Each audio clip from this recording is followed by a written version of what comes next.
Hola, ¿cómo están amigos? Que Dios me los bendiga, que tengan la bendición del Padre en todo tiempo, en su casa, su familia. Bien, lo que queríamos compartir en este espacio es una, una pregunta que nos hicieron acerca de el ángel del Señor. Muchas veces en la Escritura aparece esta expresión, el ángel del Señor. Y la pregunta que nos hicieron es, ¿quién es el ángel del Señor? ¿Quién es este personaje del que muchas veces habla la Escritura? Así que espero que podamos, a través de este breve estudio, responder de alguna manera algunas inquietudes sobre los ángeles. Quisiera invitarles para que ustedes puedan ver el estudio o el video en el que hablamos acerca de las creencias y el conocimiento. Es decir, este estudio de ahora, esta clase sobre los ángeles, tiene un enfoque académico, un enfoque quizás solamente de lo que tenemos en las escrituras. Lo que cada persona quiere creer, lo que cada persona dice es que yo creo que los ángeles son así, o los ángeles hacen así, o los ángeles son de esta manera. Eso es creencia y está bien en el sentido de que usted puede creer lo que usted desee. Yo no intento a través de este video cambiar su manera de pensar o cambiar lo que usted cree acerca de los ángeles. Lo que intentamos siempre en este espacio es darle los fundamentos escriturales, los fundamentos quizás de la tradición de nuestros hermanos mayores, de lo que la escritura dice acerca de los ángeles. Pero solamente es una óptica, como le digo, escritural, sin ningún ánimo, sin sesgo de ningún tipo de religión o creencia. Bien, entonces, siempre nuestro anhelo es que usted crea que usted quiera, pero lo tenga bien fundamentado, ¿sí? Bien, vamos con la primera cosa. ¿Existen los ángeles? Una buena pregunta, ¿no? ¿Existen o no existen los ángeles? Bueno, la respuesta es sencilla, ¿no? Porque la escritura así lo dice. Sí existen los ángeles. Aparecen por primera vez en el libro de Génesis, la primera vez que sabemos sobre los ángeles. Hablan con Abraham, Jacob se pelea con un ángel, aparecen en el sueño de Jacob, aparecen y hablan con algunos profetas, etcétera, ¿no? En las escrituras. Ahora, ¿cuál es la forma de los ángeles? ¿Cómo son los ángeles? ¿Tienen una forma determinada los ángeles? En principio, debemos decir que no tienen forma física. Voy a repetir esto. Los ángeles no tienen una forma física, son seres espirituales, son seres etéreos, es intangible, inmaterial. Si tuvieran materia, si tuvieran un cuerpo, serían sujetos al tiempo, a la edad, al dolor físico, al placer, a los sentimientos, a las emociones, etcétera. Entonces, debemos decir que no tienen forma física, son seres espirituales. Por cierto, estoy leyendo el texto que hemos preparado para este estudio. Si a usted le interesa, si te interesa recibirlo, puedes escribir a la página de aquí del video, de la comunidad, y pues te podemos enviar el PDF de este estudio que hemos hecho. ¿Cuándo fueron creados los ángeles? Ya hemos dicho que no tienen forma, son seres espirituales, no necesitan forma, no necesitan tener una forma física. ¿Cuándo fueron creados? ¿Qué es lo que nos dice la escritura?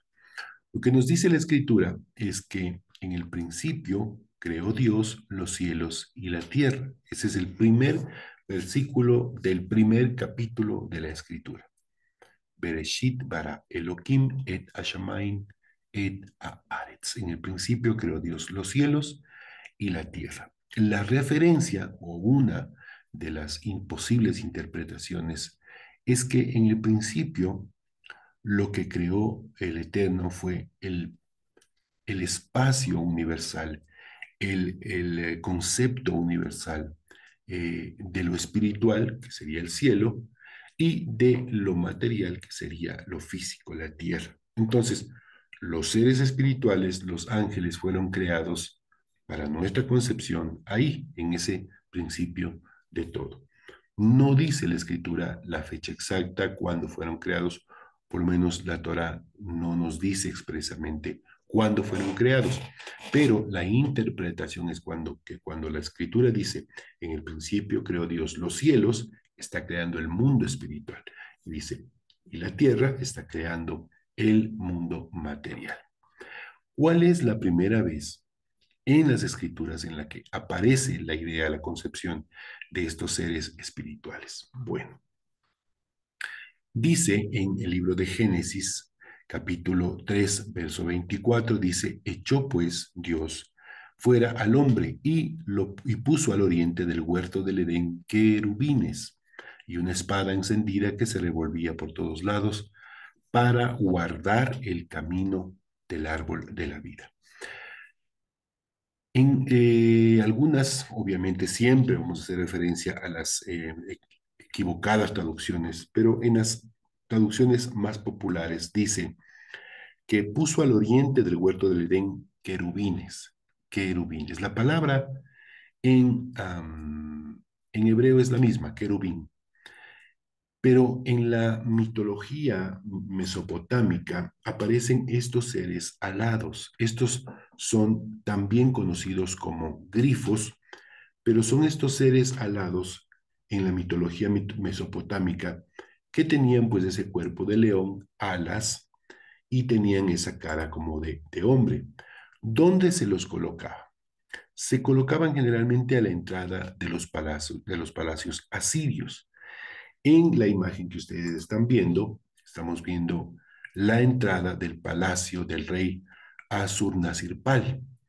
Entonces, la idea el libro de Génesis es que estos querubines cuidaban la entrada hacia el huerto del Edén, hacia el árbol del conocimiento. Entonces, en la escritura se coloca esta idea de que los querubines o de que estos seres, no estos que usted está viendo, sino que seres alados, seres um, poderosos, serios, estaban cuidando, de la misma manera que en la cultura mesopotámica se graficaban estos seres, ¿no? Ahí tienen en la entrada del palacio, ¿no?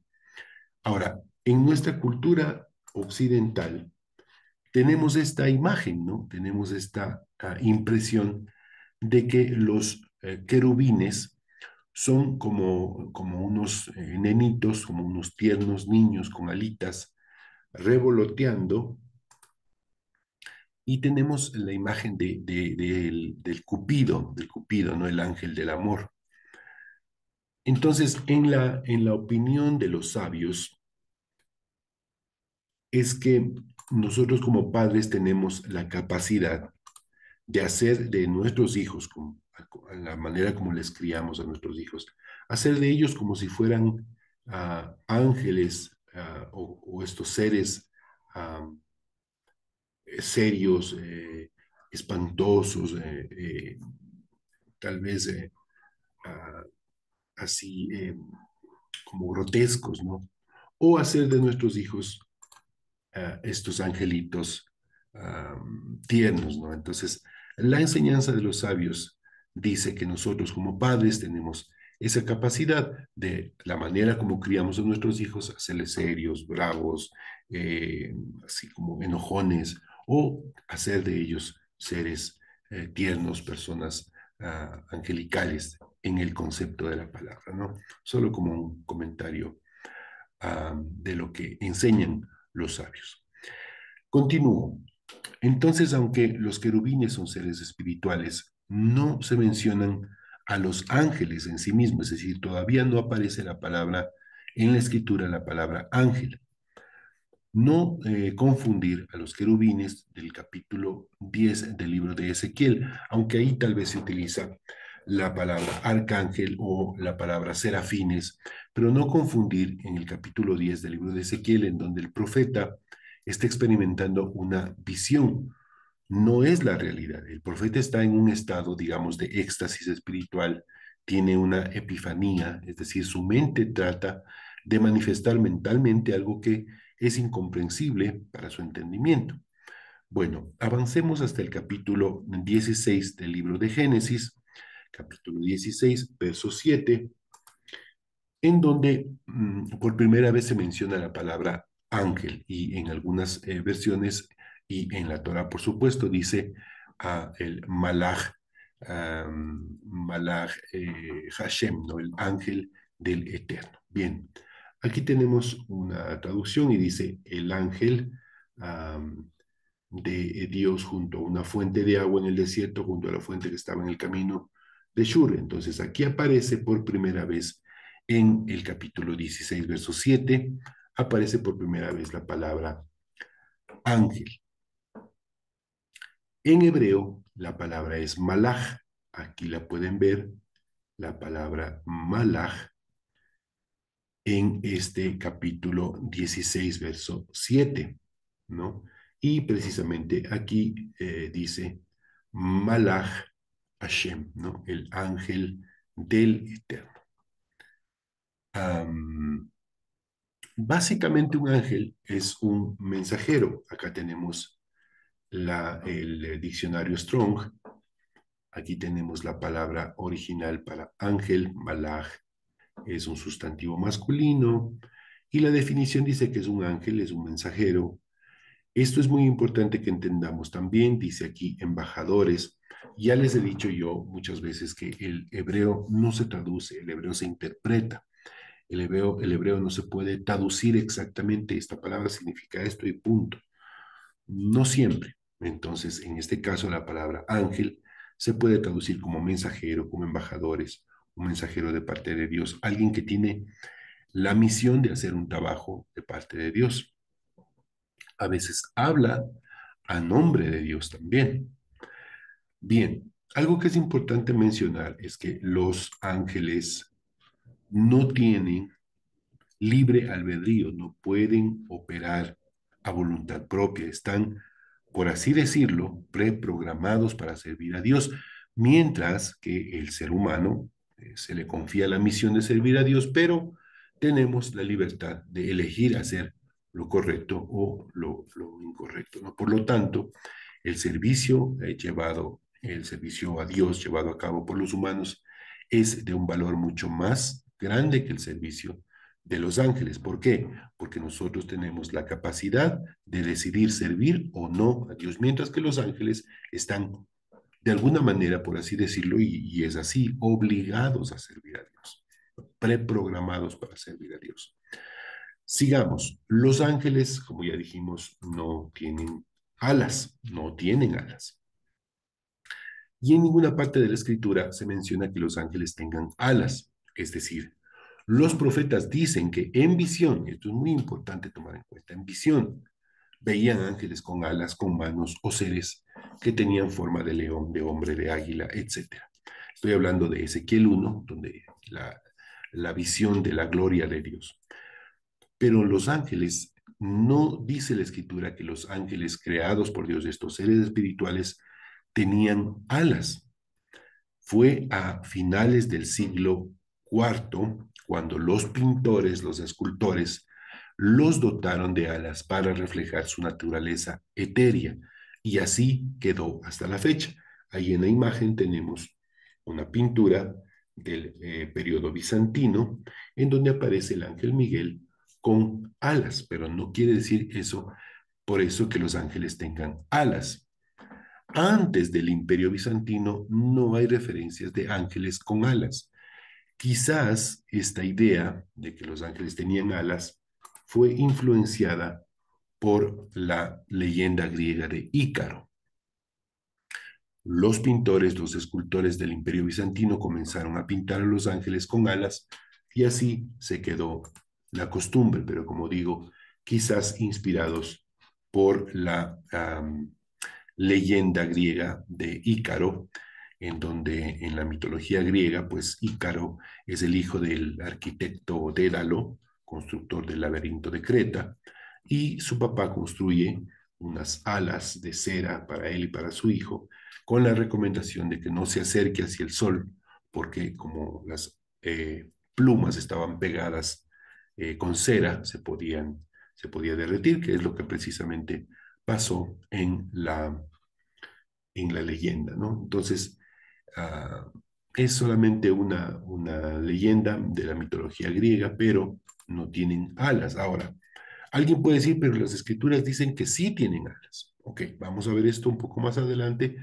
Y tampoco es una cosa que le quite o le añada algo a la misión y función de los ángeles, siendo que, como ya dijimos, son seres espirituales, sin cuerpo. Entonces, si no tienen cuerpo, no tiene sentido o no tiene lógica que necesiten o tengan alas.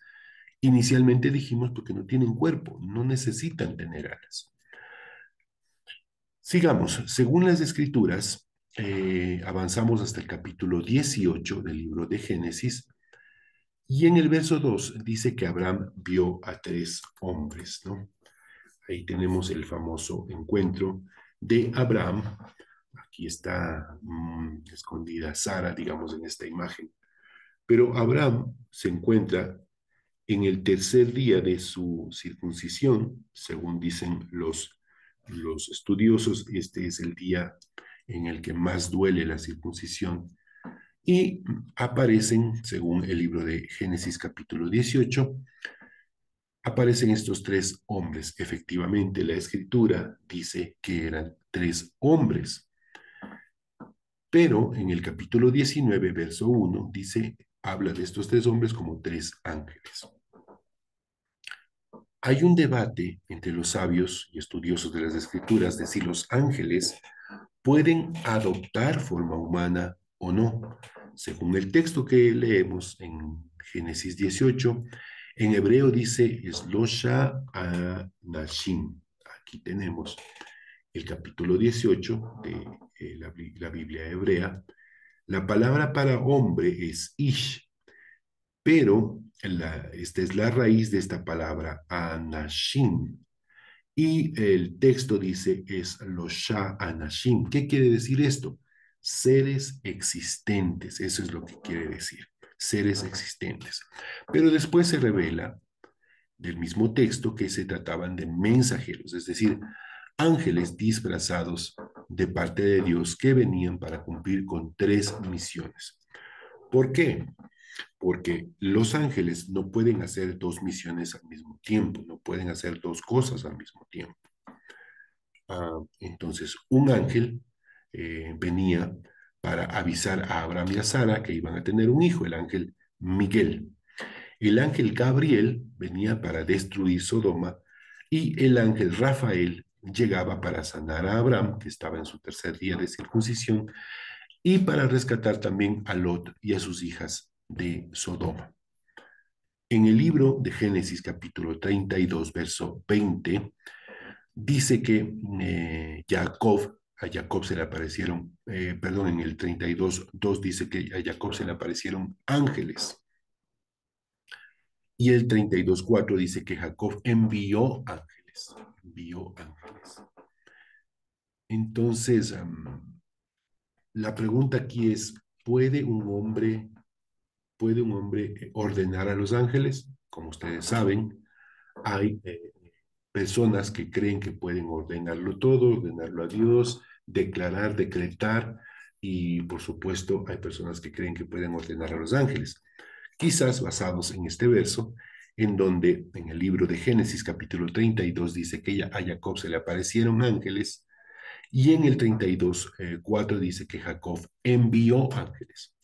Pero entendamos que la palabra ángeles o malaj o malajim está utilizada como en el sentido de mensajeros. Alguien puede decir, no, pero ahí dice ángeles. Ahí dice, sí, es lo que yo les trato de hacer comprender, como digo, con una óptica académica, de que la palabra malajim puede ser comprendida como mensajeros o como ángeles o como embajadores, como seres espirituales que tienen que hacer un trabajo para Dios.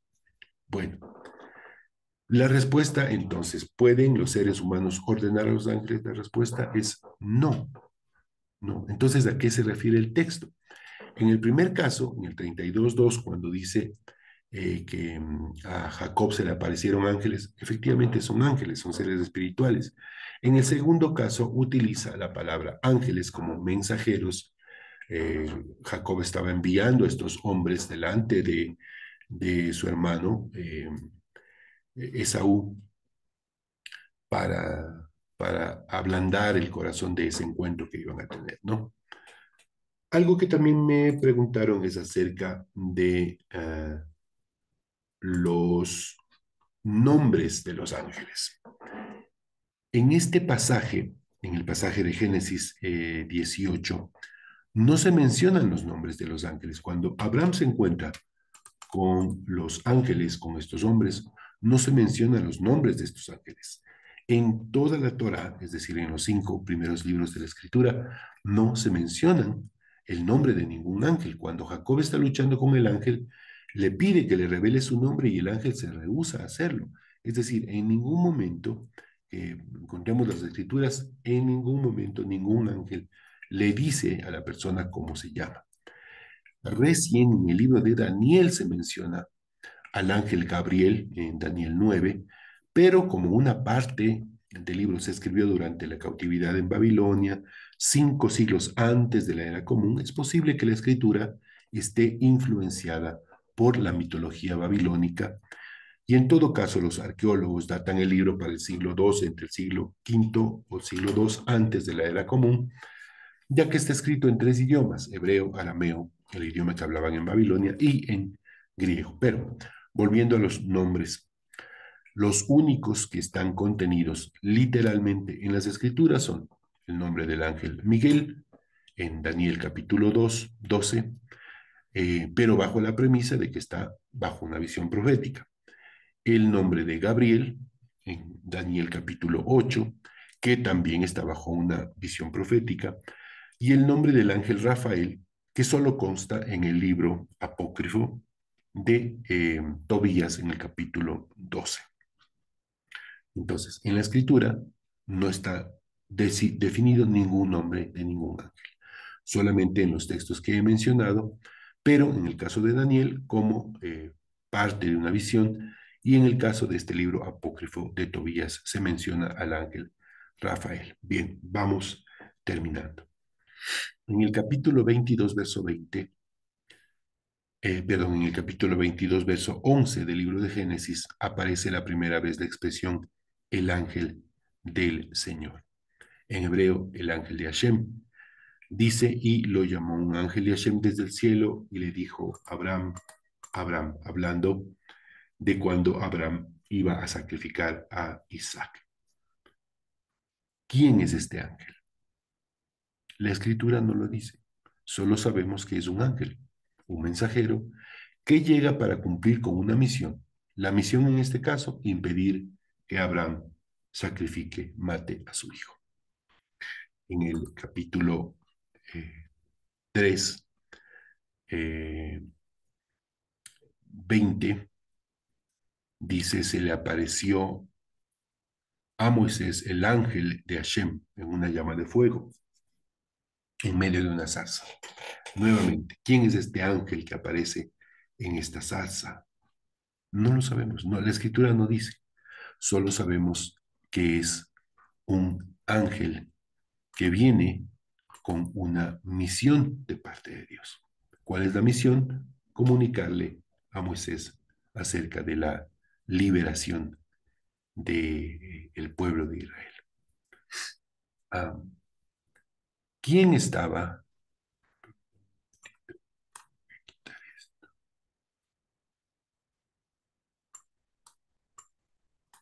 Una ventana emergente aquí.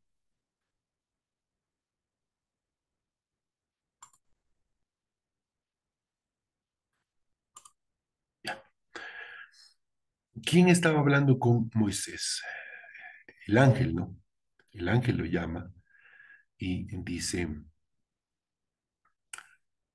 y viendo el Eterno que se desviaba para mí, para mirar, lo llamó Dios desde dentro de la zarza. A ver, en primer lugar dice que el ángel de Hashem le llama a Moisés, pero en el siguiente texto inmediatamente dice que El Eterno llamó a Moisés. Entonces la pregunta, ¿quién es? ¿Quién estaba en la zarza? ¿El ángel o Dios? La respuesta es que estaba el ángel, ¿no? Pero ¿quién estaba hablando con Moisés? Dice la escritura que Dios hablaba con Moisés. ¿Por qué la escritura dice en Éxodo 33:20 que el Eterno estaba hablando con Moisés y primero dice que el ángel estaba hablando con Moisés? La respuesta aquí es lo que mencionábamos al principio. Un ángel, un ser espiritual, puede a veces convertirse en un embajador de parte de Dios, es decir, es la misma imagen o la misma representación, creo que es la mejor palabra, de Dios, no es Dios. ¿Por qué no puede ser Dios? Un embajador está hablando a nombre de Dios. En este caso, el ángel está hablando a nombre de Dios. ¿Por qué no puede ser Dios? Porque la escritura dice, 33:20, Éxodo 33:20, no podrás ver mi rostro porque no me verá hombre y vivirá. Entonces, no puede ser la imagen de Dios, digamos, la presencia de Dios no puede estar ahí. Muchas veces escuchamos gente orando que dice, Padre, te pedimos que tu presencia esté. Esa concepción es completamente equivocada porque no podemos estar ante la presencia de Dios. Dice la Escritura, no podrás ver mi rostro porque no me verá hombre y vivirá. Bien, como dije, vamos terminando. Los ángeles son seres espirituales, no tienen cuerpo, ni emociones, ni capacidad de decidir, no actúan por fuera de las órdenes explícitas de Dios, es decir, no pueden actuar a voluntad propia. Tienen nombres, o por lo menos conocemos de la escritura tres nombres. En la cábala, en la mística judía, se habla de otros nombres como Metatrón, Uriel, Sabdiel, etcétera. Pero eso es en la mística judía. ¿Podemos nosotros pedir ayuda a los ángeles? Nuevamente, la escritura no sostiene la idea de que podamos pedir ayuda a los ángeles. Los ángeles obedecen a Dios y a nadie más. La idea de que podamos tener la protección de los ángeles es romántica, noble, pero no es espiritualmente correcta.